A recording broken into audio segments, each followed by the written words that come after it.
रहीम नहमदुहु व नसल्ली अला रसूलिहिल करीम अम्मा बाद फ़क़द क़ाल अल्लाहु तबारक व तआला फ़िल क़ुरआनिल मजीद वल फ़ुरक़ानिल हमीद अऊज़ु बिल्लाहि मिनश शैतानिर रजीम बिस्मिल्लाहिर रहमानिर रहीम व तिल्कल अय्यामु नुदाविलुहा बैनन नास सदक़ल्लाहुल अज़ीम। अल्लाहुम्मा सल्लि अला सय्यिदिना मुहम्मद व अला आलि सय्यिदिना मुहम्मदिन व बारिक व सल्लिम। अल्लाहुम्मा सल्लि अला सय्यिदिना मुहम्मद व अला आलि सय्यिदिना मुहम्मदिन व बारिक व सल्लिम। अल्लाहुम्मा सल्लि अला सय्यिदिना मुहम्मद व अला आलि सय्यिदिना मुहम्मदिन व बारिक व सल्लिम। स्टेज पर तशरीफ़ फरमा मुअक्कर उलमाए किराम, खुसूसन इस इदारे के रूह रवा हज़रत क़ारी निसार साहब दामद बरकातुहू, दूसरे असातिज़ाए किराम और मेहमानान किराम, ख़ासतौर से मास्टर अब्दुल करीम साहब, अज़ीज़ तलबा और मेरे दोस्तों, आज हम बहुत ही खुशी महसूस कर रहे हैं कि आज हमारे हिंदुस्तान, हमारे भारत का 73वां यौम जमहूरिया मनाया जा रहा है। इस मौके पर बच्चों ने जो प्रोग्राम पेश किए माशाअल्लाह वो बहुत शानदार थे। जो तराने बच्चों ने पेश किए, उनके पढ़ने का अंदाज माशाअल्लाह बहुत अच्छा था और बहुत सारे बच्चों ने माशाअल्लाह तकरीरें पेश की, उर्दू में भी तकरीरें की, हिंदी में भी तकरीर की और अरबी ज़बान में भी तकरीर की। मैं उन तलबा को भी खुसूसन मुबारकबाद देता हूँ।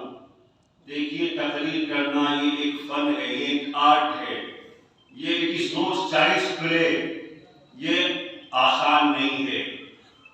हमने देखा, हम मुंबई में रहे 6 साल 7 साल, हमारा मुंबई में रहना हुआ, हमारा कॉलेजेस यूनिवर्सिटीज़ के अंदर जाना हुआ, वहाँ हमने तलबा से बात की तो वहाँ हमने देखा कि there are many people who are highly educated, highly qualified. वहाँ बहुत सारे लोग थे, बहुत पढ़े लिखे थे, प्रिंसिपल भी होते थे, लेकिन जब उनको माइक पर 2-4 लफ्ज बोलने के लिए खड़ा हो जाता तो वो बोल नहीं पाते। क्यों? Because they were not speakers, they did not practice while they used to study. क्योंकि उन्होंने तकरीर की मशक नहीं की पढ़ने के ज़माने में। और कुछ लोग ऐसे भी थे, they were not so highly qualified, they were not so knowledgeable, but they expressed their ideas so impressively. Why? Because they used to express their ideas whenever they used to study. तो ये तकरीर करना ये मामूली काम नहीं है, इसमें प्रैक्टिस लगती है और मैं उन तलबा को मुबारकबाद देता हूँ। देखिए, हर चीज़ का एक स्टेज होता है। आप एक मर्तबा हर चीज़ में परफेक्ट नहीं हो सकते और मैच्योरिटी का भी एक लेवल होता है। जो बच्चे हैं उन्होंने 10 साल के, कोई 12 साल के, जो ज़्यादा से ज़्यादा बड़ा बच्चा होगा तो 15 साल का होगा। तो 15 साल का बच्चा जो होता है वो इतना जेन्युइन नहीं हो सकता है कि वो किसी फील्ड में स्पेशलाइजेशन तो बाद के कोर्सेज होते हैं, इंटर के बाद जो है बीए के बाद स्पेशलाइजेशन के कोर्स होते हैं। बाकी जो पढ़ते हैं, आप किसी भी, ये प्रैक्टिकल है बात है, आप किसी दुनिया के स्कूल में चले जाइए, वहाँ भी जो बच्चे पढ़ रहे हैं, 8वीं क्लास में पढ़ रहे हैं, 10वीं 12वीं क्लास में पढ़ रहे हैं, they also are not very much familiar with the constitution। तो ये तो स्पेशलाइजेशन के बाद होता है।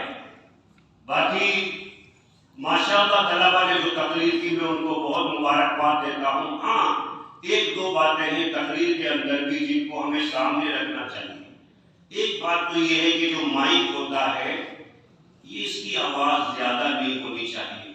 उम्मूमन माइक जो है सेंसिटिव होता है।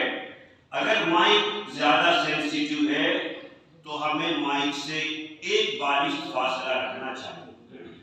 और अगर जो माइक ज्यादा सेंसिटिव नहीं है तो उसको करीब कर सकते हैं, लेकिन हद से ज्यादा बुलंद आवाज नहीं होनी चाहिए।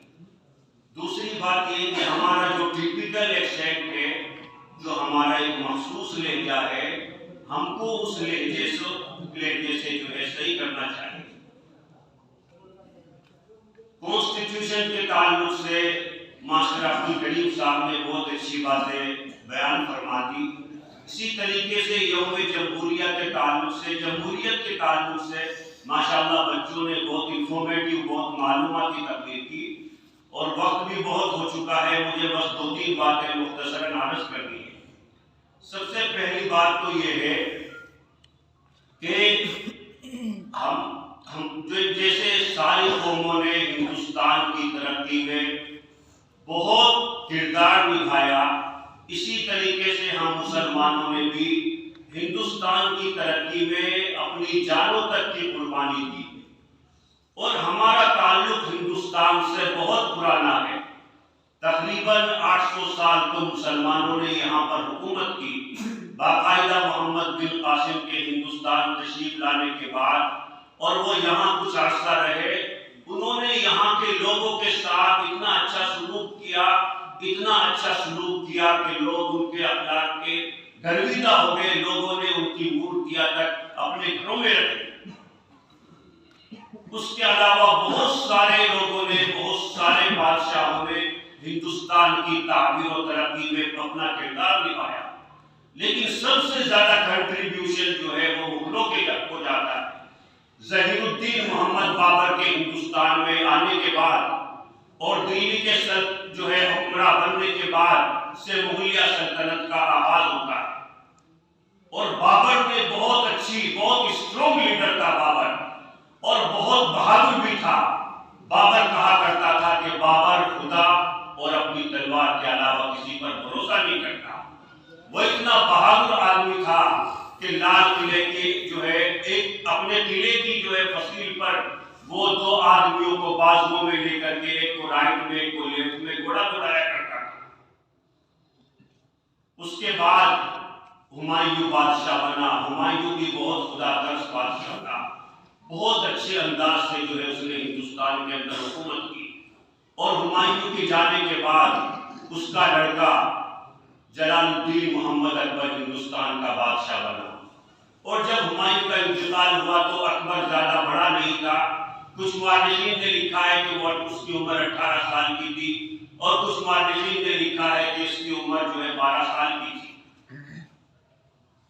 जब उसके बाप का इंतकाल हुआ तो उसके जो मुसाहिबीन थे, जो साथी थे, उन्होंने कहा कि अकबर तुम्हारी उम्र बहुत कम है, हम वापस जो है अपने मुल्क में चले जाते हैं, और जब आप बड़े हो जाएंगे हम तैयारी के साथ आएंगे, फिर हिंदुस्तान के ऊपर आकर के जो है हिंदुस्तान को आकर हुकूमत करेंगे। लेकिन वक्त जो है अकबर को हिंदुस्तान से कितनी मोहब्बत थी, उसकी इस बात से अंदाजा लगाया जा सकता है। अकबर ने कहा कि मेरे दादा ज़हीरुद्दीन मोहम्मद बाबर ने हिंदुस्तान के अंदर सल्तनत मुगलिया की जो है बुनियाद रखी। अब या तो जो है अकबर सल्तनत मुगलिया की बुनियादों को हिंदुस्तान में मुस्तहकम कर देगा, नहीं तो वो शहीद हो जाएगा। हम इस वतन के ऊपर कुर्बान तो हो सकते हैं, लेकिन हमें ये मुल्क छोड़ना गवारा नहीं। चुनांचे लड़ाई हुई और अकबर ने हेमंत बख्तियार की लाखों की फौज को जो है शिकस्त दे दी, और अकबर जो है दिल्ली का बादशाह बना। अकबर ने भी बड़े मोहब्बत के साथ सबके साथ, चाहे मुसलमान हो चाहे मुसलमान ना हो, सबके साथ उसने बहुत अच्छा जो है सलूक किया, जैसा कि सब मुल्क फरमा रवा क्या थी। चुनांचे अकबर को हिंदुस्तान की तारीख में Akbar the greatest Mughal emperor कहा जाता है। उसके बाद अकबर के जाने के बाद उसका बेटा जहांगीर बादशाह बना, और जहांगीर ने भी हिंदुस्तान के अंदर अदल और इंसाफ के साथ हुकूमत की। वो बहुत इंसाफ पसंद बादशाह था। किताबों में यहां तक लिखा है कि एक मर्तबा उसने अपने जो है दरवाजे के ऊपर जंजीर लगा रखी थी कि कोई भी अगर बाहर से आता है, उसको कोई सूरत है तो वो जंजीर हिला दे, बादशाह खुद उस उसकी दादरसी करेगा। चुनांचे एक मर्तबा लिखा है कि एक गधे ने जाकर के जो है उस जंजीर को हिला दिया। उसके बाद जहांगीर ने ऐलान किया कि भाई इतना वजन गधे पर लादा जाए, इससे ज्यादा गधे के ऊपर वजन न लादा जाए। जहांगीर के बाद उसका बेटा शाहजहां हिंदुस्तान का बादशाह बना और शाहजहां को इमारतें बनवाने का बड़ा शौक था। चुनांचे जो रेड फोर्ट है, लाल किला है, ताजमहल है कि जो one of the 7 wonders in the world है, पूरी दुनिया में जो 7 अजूबे हैं उनमें से एक ताजमहल है। और आज भी जो मोहब्बत करने वाले होते हैं वो अपनी मोहब्बत को अधूरा समझते हैं जब तक वो ताजमहल को जाकर के नहीं देख लेते। इसीलिए शायर ने कहा, एक शहंशाह ने बनवा के हसी ताजमहल, एक शहंशाह ने बनवा के हसी ताजमहल, सारी दुनिया को मोहब्बत की निशानी दी। आज जो वक्त की प्रॉपर्टी है, वक्त की प्रॉपर्टी में जो है लाल किला भी आता है, ताजमहल भी आता है। तो वक्त की जो प्रॉपर्टी है उससे हिंदुस्तान की गवर्नमेंट को इतनी इनकम होती है, इतना पैसा हासिल होता है कि अगर वही मुनाफा जो वक्त की प्रॉपर्टी से हासिल होता है अगर मुसलमानों को दे दिया जाए तो यहाँ कोई गरीब ना रहे। इस कदर जो है वो प्रॉपर्टी छोड़ करके गए हैं, इतना जो है वो हिंदुस्तान के लिए इतना करके गए हैं। उसके बाद जो है उनके जाने के बाद उनके बेटे आलमगीर औरंगजेब रहमतुल्लाह अलैह ने हिंदुस्तान के ऊपर तकरीबन 50 साल तक हुकूमत की। और हमें तारीख को पढ़ना चाहिए। हिंदुस्तान की तारीख जो है, मैं समझता हूँ कि हिंदुस्तान की तारीख में जो तारीख फरिश्ता है, जो तारीख फरिश्ता हिंदुस्तान की तारीख है, उसको पढ़ना चाहिए। तारीख सिर्फ हिंदुस्तान की 100, 200, 300 साल की नहीं है। हमको 1000, 2000 साल पीछे जाकर के तारीख को पढ़ना चाहिए। और मैं समझता हूँ सलातीन, मुस्लिम सलातीन को भी पढ़ना चाहिए जो हिंदुस्तान की तारीख फरिश्ता है। बहुत सारी किताबें हैं ऐसे तो, लेकिन मैं समझता हूँ कि तारीख फरिश्ता सबसे बेहतरीन किताब है हिंदुस्तान की तारीख को पढ़ने के लिए। और हमको सिर्फ हिंदुस्तान की तारीख नहीं, हमको पूरी इस्लामी तारीख पढ़नी चाहिए। हमको we should study the classical history of Muslims. हमको क्लासिकल हिस्ट्री भी पढ़नी चाहिए, हमको इब्न खल्दून को भी पढ़ना चाहिए, हमको खिलाफत उस्मानिया को भी पढ़ना चाहिए, खिलाफत अब्बासिया को भी पढ़ना चाहिए। तारीख सिर्फ जो है चंद किताबों का नाम नहीं है, तारीख जो है बहुत वसी मौजू है। तो हमें जो है सब किताबों को पढ़ने की कोशिश करनी चाहिए। तारीख इतना वसी मौजू है कि अगर आदमी इस पर पूरी जिंदगी भी लगाए तो भी वो तालिब इल्म ही रहेगा। और हम जब बचपन में पढ़ते थे तो हिंदी की किताबों में इतिहास पढ़ाया जाता था, उसमें मुस्लिम फरमा और रवाब का कभी तज़किरा होता था।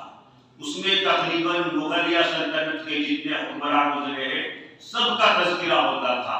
और मुझे अच्छी तरह याद है, आज से 20-22 साल पहले मैंने पढ़ा था, उसमें औरंगजेब रहमतुल्लाह अलैह के बारे में भी एक चैप्टर था हिंदी की किताब में, जो स्कूल में पढ़ाई जाती थी उस जमाने में।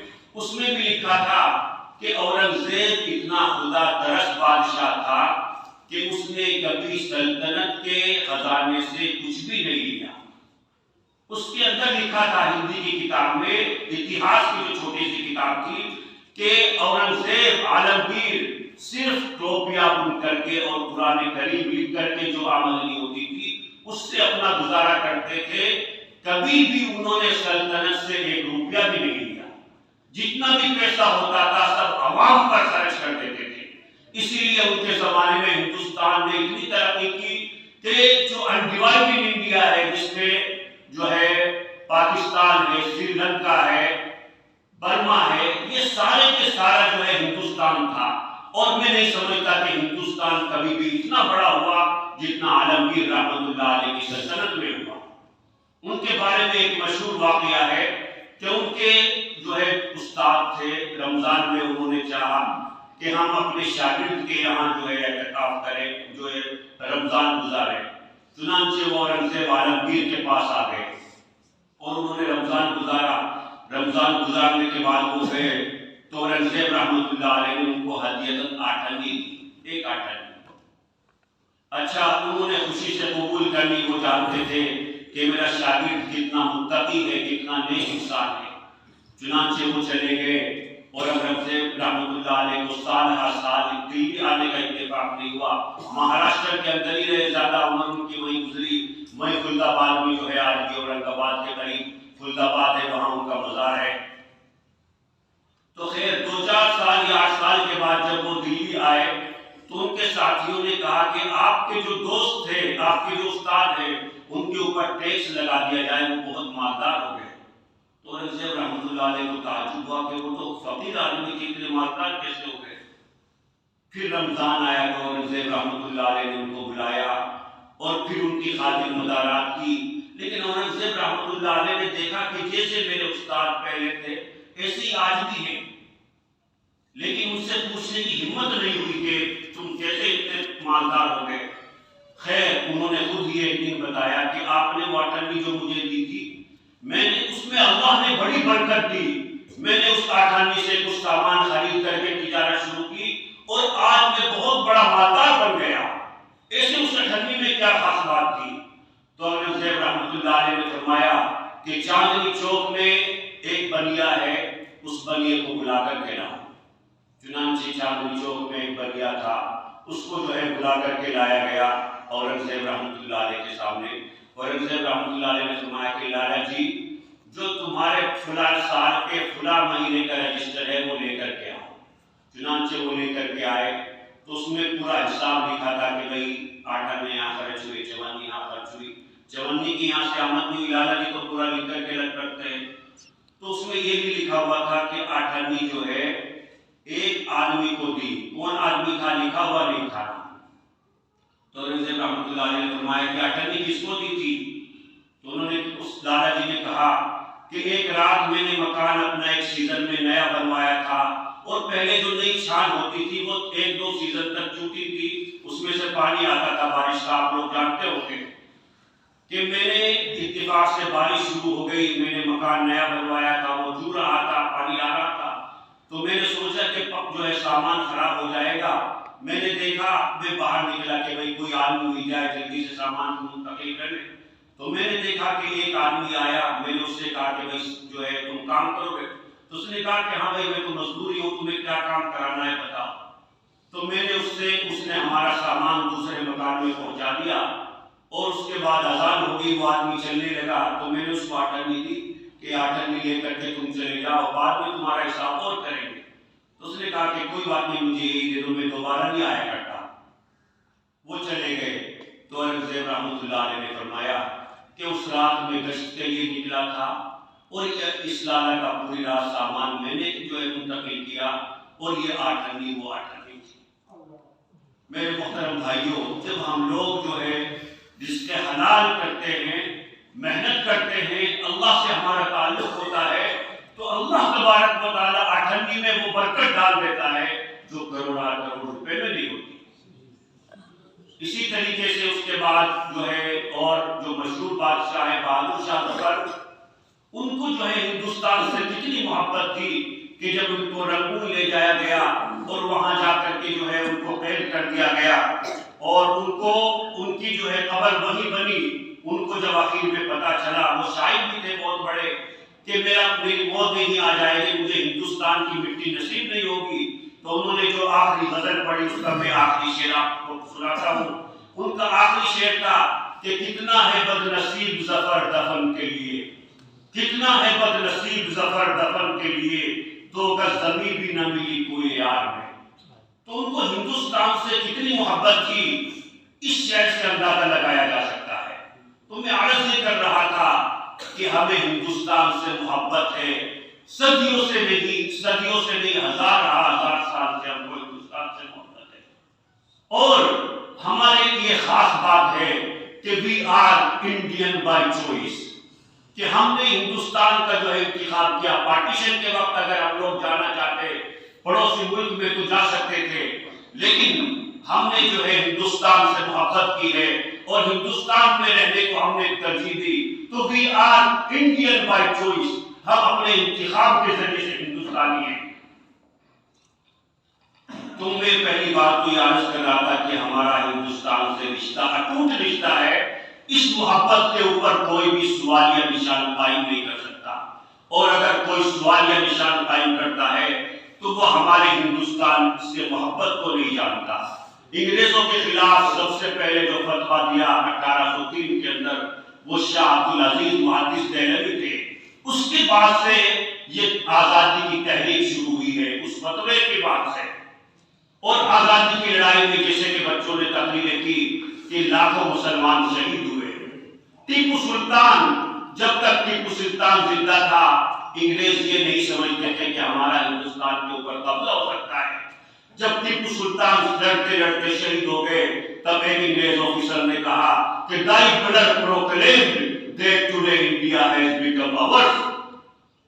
तो जो है टीपू सुल्तान की लाश पर खड़े होकर के अंग्रेज ने कहा कि तुम्हारे खून गवाही दे रहा है टीपू कि आज से हिंदुस्तान हमारा हो चुका है। आज के बाद कोई माइकलान हमें हिंदुस्तान में हुकूमत बनाने से नहीं रोक सकता।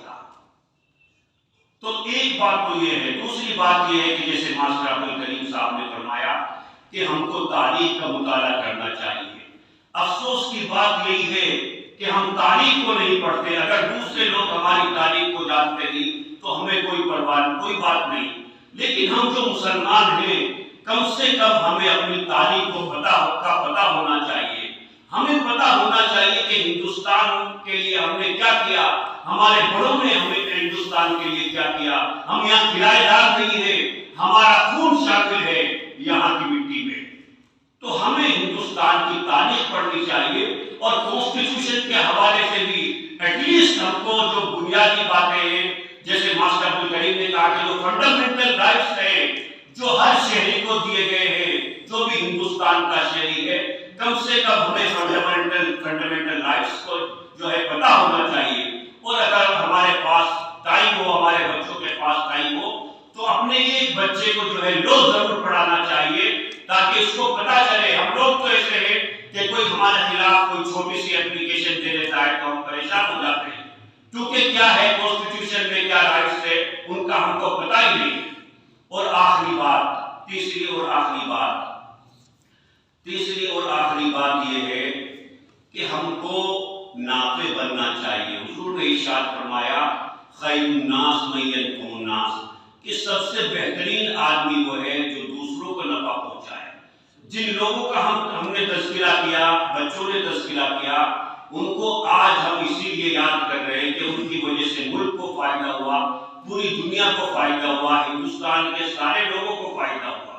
तो हमको भी चाहिए कि हम भी फायदा पहुंचाने वाले बने।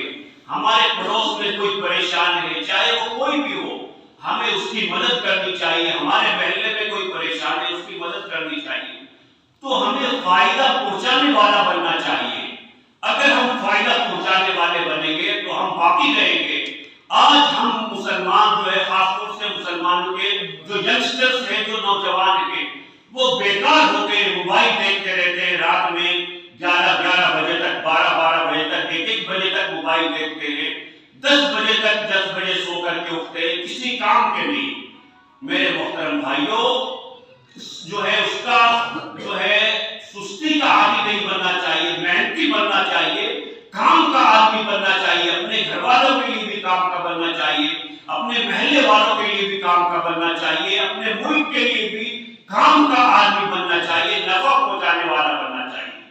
दुआ फरमाएं कि अल्लाह तबारक व तआला मुझे भी और आप लोगों को भी इन कही हुई बातों पर अमल करने की तौफीक अता फरमाए। व आखिरु दावाना अल्हम्दुलिल्लाहि रब्बिल आलमीन। जी।